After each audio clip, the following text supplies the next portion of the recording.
গিয়ে কাশেম সিদ্দিক হতে চাইছে বীর, জনগণে বলছে সবাই ও তো একটা ভণ্ড বীর। টিএমসিতে গিয়ে কাশেম সিদ্দিক হতে চাইছে বীর, জনগণে বলছে সবাই ও তো একটা ভণ্ড বীর, জনগণে বলছে সবাই ও তো একটা ভণ্ড বীর।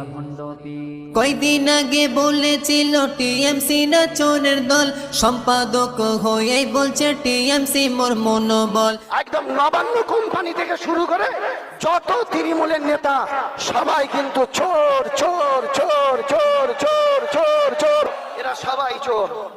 কয়দিন আগে বলেছিল টিএমসি না চোরের দল, সম্পাদক হয়েই বলছে টিএমসি মোর মনোবল।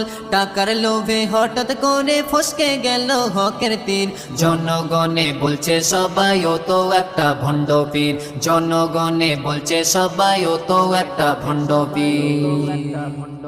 জলসায় তিনি বলল দিদির নেতাদের ওই মরণে, তাদের লাশের জানা জানাই ফেলে দেবে নবানে।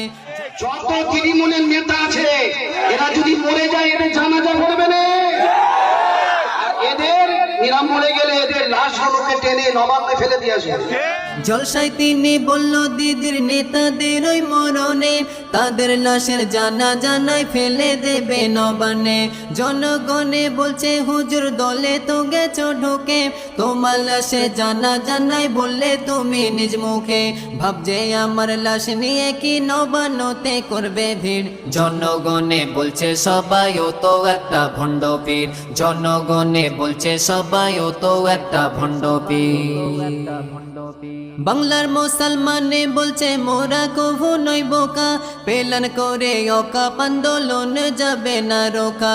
বাংলার মুসলমানে বলছে মোরা কভু নই বোকা, পেলান করে অকাপ আন্দোলন যাবে না রোকা।